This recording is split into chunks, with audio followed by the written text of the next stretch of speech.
नमस्कार सभी साथियों को। दोस्तों इस वीडियो में हम बात करेंगे कि सीआईएसएफ के अंतर्गत आपकी हेड कांस्टेबल मिनिस्ट्रियल की आपका स्किल टेस्ट चला हुआ है, यानी कि आपका टाइपिंग टेस्ट चला हुआ है जो कि 9 नवंबर तक कंडक्ट होना है।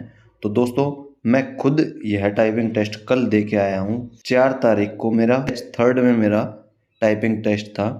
तो मैं अपना एक्सपीरियंस आप सभी के साथ में शेयर करूँगा और ये जितने भी मैंने क्वेश्चन लिखे हुए हैं इन सभी क्वेश्चन के बारे में आज इस वीडियो में बात करेंगे। अगर आपका बैच नंबर फर्स्ट है, देखिए आपका लोकेशन लिखा होगा, उसके नीचे बैच नंबर लिखा होगा, बैच नंबर 1 2 3 4 ऐसे करके। अगर आपका बैच नंबर 1 है तो आपको किन बातों का ध्यान रखना है। टाइपिंग आपकी ऑफलाइन होगी, यानी कि पेज से देखकर आपको टाइपिंग करनी होगी या स्क्रीन में देखकर आपको टाइपिंग करनी होगी। टाइपिंग का सॉफ्टवेयर, टाइपिंग किस सॉफ्टवेयर पर हुई है इसके बारे में बात करेंगे। मेरी 46 की स्पीड थी जब मैं घर पर टाइपिंग करता था, वहाँ पर मेरी कितनी स्पीड आई, टाइपिंग कैसे करें जिससे आप क्वालिफाई हो जाएं। सबसे पहले मैं आपको अपना एडमिट कार्ड दिखा देता हूँ, मेरा किस जगह स्किल टेस्ट हुआ था।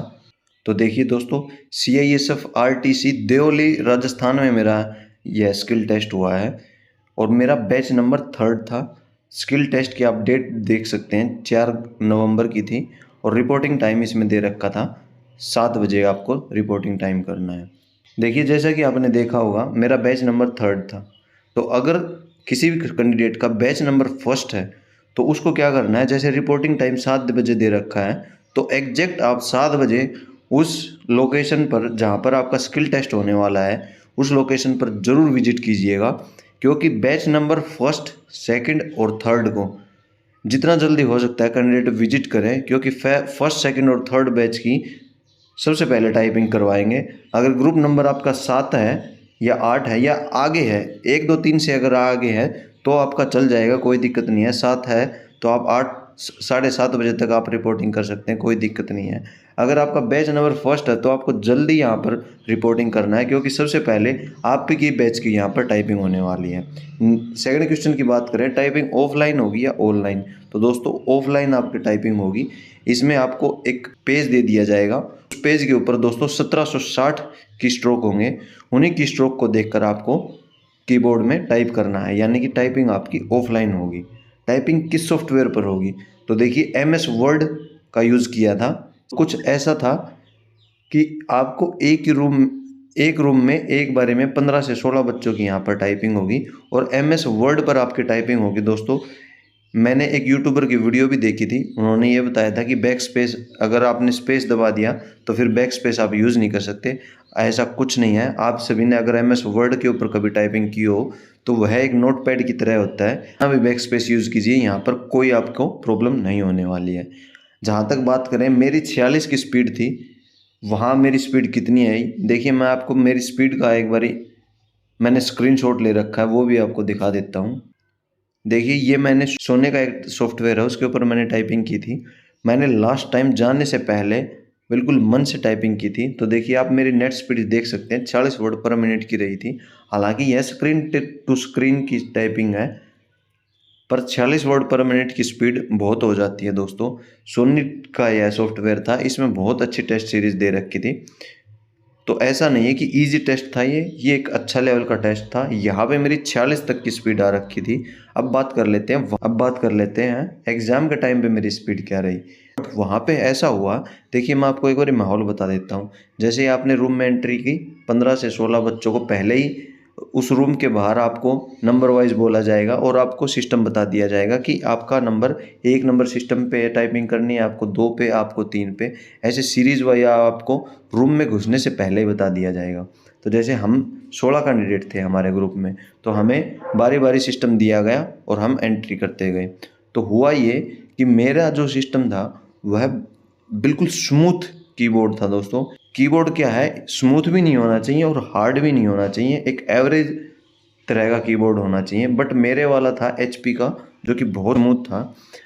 वो आपसे क्या लिखवाएंगे, आपका नेम लिखवाएंगे, MS वर्ड के ऊपर लिखवाएंगे, नेम लिखवाएंगे, DOB लिखवाएंगे, आपकी डेट ऑफ बर्थ, आपका रोल नंबर आपको लिखना होगा और नंबर ऑफ पेज लिखने के बाद में, ये सारी चीज़ें लिखने के बाद MS वर्ड में स्पेस मतलब एंटर दबाकर आपको, मतलब ये जैसे ये मान ली यहाँ पर नेम लिख दिया आपने, आपने रोल नंबर लिख दिया, आपने नंबर ऑफ पेज लिख दिए, आपने डेट लिख दी, उसके बाद में एंटर दबाकर आपको यहाँ से टाइपिंग स्टार्ट करनी होगी जैसे।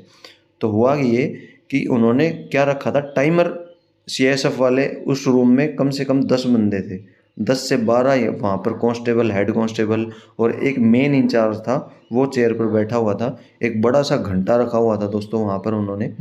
तो क्या हुआ, 10 मिनट का टाइम वो टाइमर के हिसाब से नोट कर रहे थे। जैसे उन्होंने टाइमर 10 मिनट सेट कर रखी थी, टाइमर चलाया और घंटा बजा दिया। घंटा बजते ही आपको टाइपिंग स्टार्ट करनी है। तो वहाँ पर सिचुएशन ऐसी हुई कि एक हड़बड़ी सी मच गई। तो ऐसा सीन हुआ कि घंटा बजाते ही आपको टाइपिंग स्टार्ट करनी है। तो वहाँ पर स्टार्टिंग में क्या हुआ, मेरे साथ हड़बड़ी हो गई। मैंने जल्दी जल्दी में मेरे हाथ कँपाने लग गए।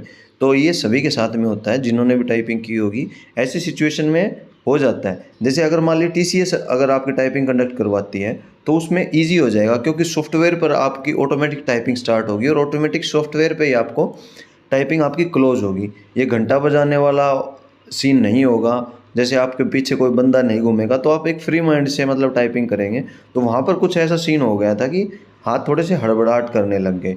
मेरे साथ में जो बंदा बैठा था टाइपिंग करने के लिए, उसके साथ में तो सीआईएसएफ का मतलब एक ऑफिसर बैठा हुआ और वो देख देख कर उसको बता रहा है कि भाई आपकी गलती होगी। वो बंदा उसको बोल रहा है कि भाई मुझे गलती मत बताइए, बस आप एक बार स्क्रीन को मत देखिए, मुझे नर्वस फील हो रही है। फिर वो हट गया वहाँ से। तो कुछ ऐसा सा सीन हुआ है। तो ऐसे सीन में नहीं हो सकता कि सभी की टाइपिंग क्वालिफाई हो जाए। तो मेरी 46 तक की स्पीड आती थी। मेरा क्या हुआ, 1 मिनट पहले पैराग्राफ पूरा हुआ था, 1 या पता नहीं 50 सेकंड रह गए थे तब पैराग्राफ कंप्लीट हुआ था। तो मैंने 1760 की स्ट्रोक लिख दिए थे।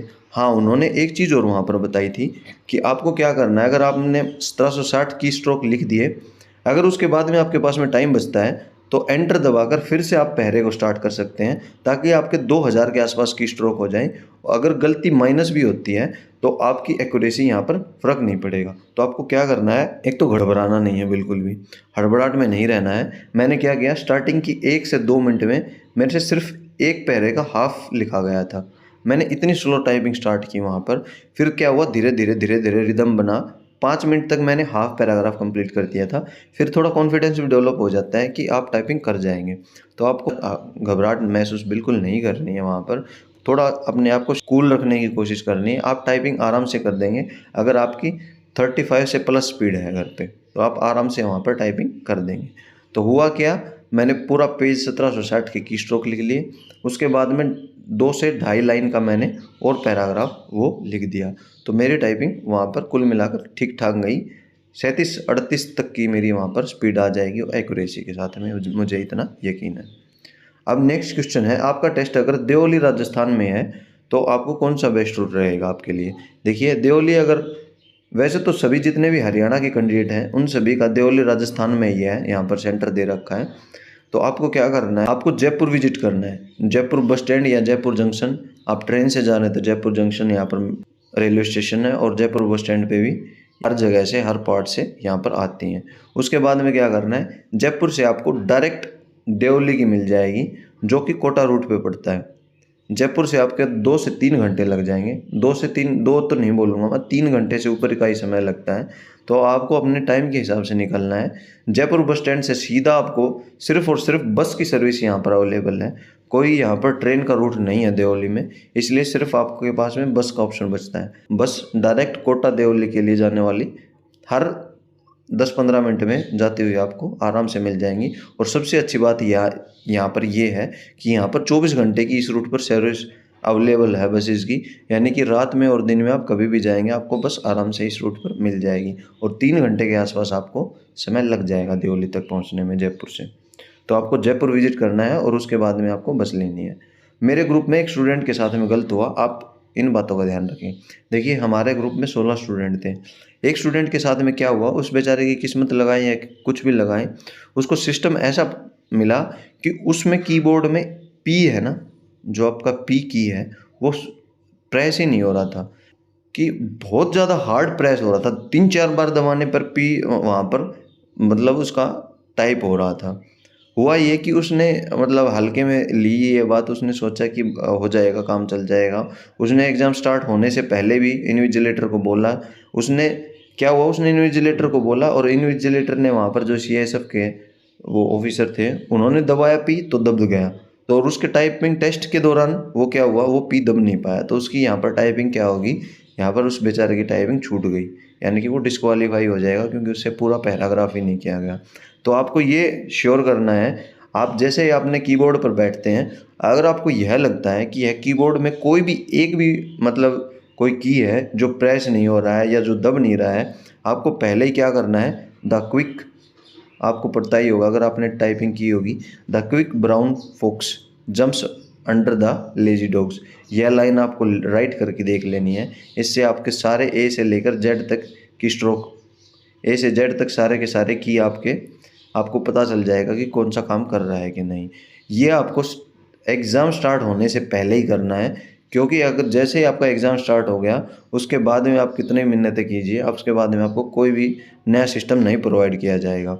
एग्ज़ाम स्टार्ट होने से पहले आपका सिस्टम बदला जा सकता है। उस कैंडिडेट के साथ में क्या हुआ, सभी का एग्ज़ाम हो गया 10 मिनट का, उसके बाद में उसने बोला, वहाँ पर जो इंचार्ज थे, हेड थे वो, उनको बोला तो उन्होंने बोला कि भैया अब कुछ नहीं हो सकता है, हम आपके चक्कर में और किसी का टाइम वेस्ट नहीं करेंगे, आपने पहले बताना चाहिए था। तो उसके साथ में यहाँ पर मैं ये मानता हूँ कि इसके साथ में नाइंसाफ़ी सही हुई है। आपको ये चीज़ ज़रूर आपको ध्यान रखनी है। नेक्स्ट क्वेश्चन है, क्या-क्या आईडी आपको लेके जानी है? तो आपको एक आपका ओरिजिनल आईडी, आपका आधार कार्ड हो सकता है या आपका ड्राइविंग लाइसेंस, और साथ में आपको अपनी 2 पासपोर्ट साइज़ फ़ोटोग्राफ लेके जानी है, और इन सभी के साथ में लेके जाना आपको अपना एडमिट कार्ड जो आपका स्किल टेस्ट का है। इसके अलावा आप पेन भी लेके जा सकते हैं अंदर, तो आपको पेन ज़रूर लेके जाना है। क्या बैग अंदर लेके जा सकते हैं?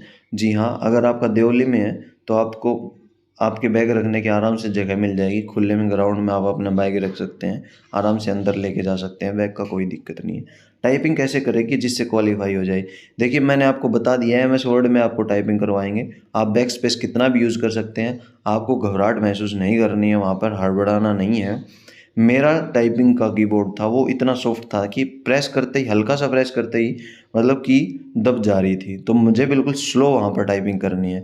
ऐसे ही आपको अपना कीबोर्ड के हिसाब से वहाँ पर टाइपिंग करनी है। अगर आपका कीबोर्ड हार्ड है तो आपको थोड़ा जल्दी-जल्दी और तेज़ करना होगा टाइपिंग। अगर आपका कीबोर्ड बिल्कुल सॉफ्ट है तो आपको हल्के से बिल्कुल आराम से टाइपिंग करनी है।